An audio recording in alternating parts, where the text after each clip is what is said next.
Okay, so I have a curve defined by this function here, and I want to use implicit differentiation to determine dy dx. Okay, so one thing I'll notice is on this, you notice that the x's and y's are all mixed up. So it's not like I just have a function in terms of x.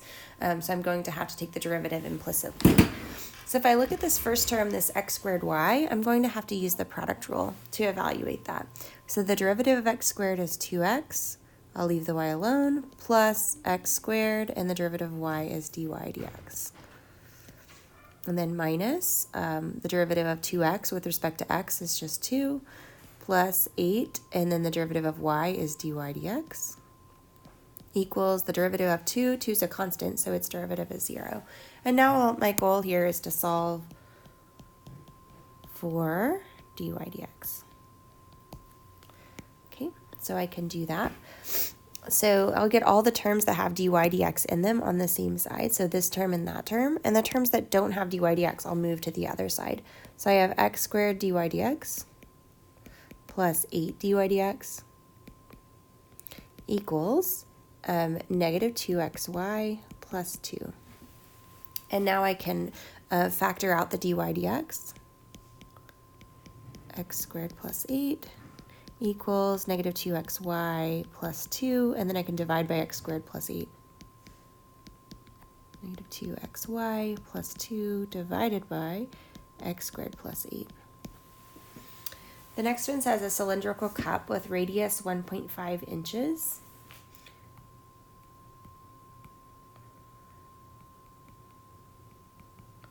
is filling with water at a constant rate of 2 cubic inches per second. So that 2 cubic inches per second is dV dt. At what constant rate is the water level rising? So I want to find dH dt. So in order to find dH dt given dV dt, I need to find a relationship between V and H. And so I know that V is the volume of a cylinder, and the volume of a cylinder is going to be the area of the base times the height.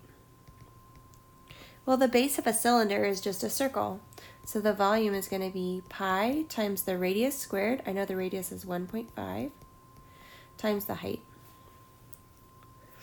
And so I have that V is equal to pi times 1.5 squared, which is 2.25. Times h. And when I take the derivative of this with respect to t,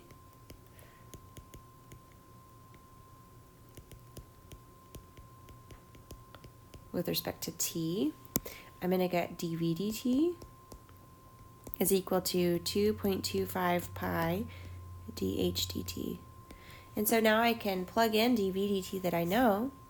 2 equals 2.25 pi dH dt, and I can solve for dH dt. I get dH dt is equal to 2 divided by 2.25 pi, which is approximately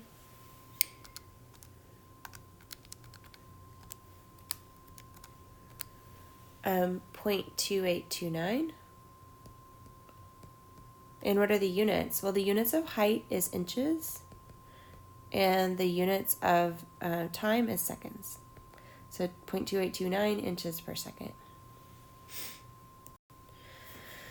I have 100 feet of fence to make a rectangular garden alongside the exterior wall of your house. So the wall is one side of the garden. Okay, so if I have a wall here, and then I want to make a fence.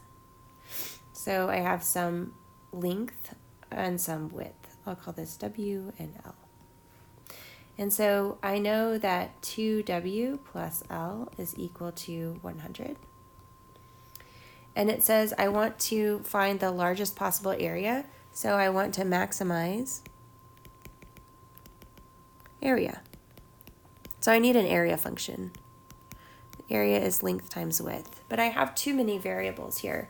So I can solve for this one, and length is 100 minus 2W. So I can plug in 100 minus 2w for L.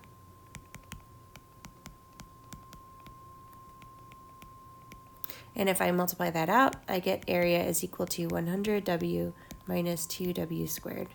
And if I want to find the largest possible area, I want to find the maximum of this area function, so I can look at the derivative of area. So a prime is going to be 100 minus 4w, and I want to set that equal to 0. So I get 4w equals 100. I can divide w equals 25.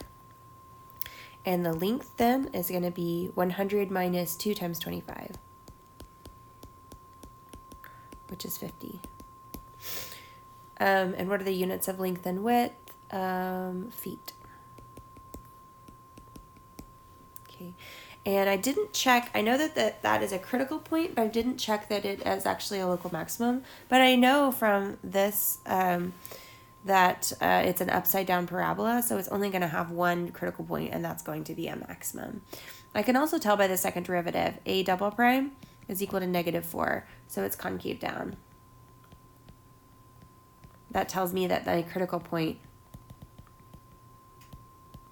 is a max of the function.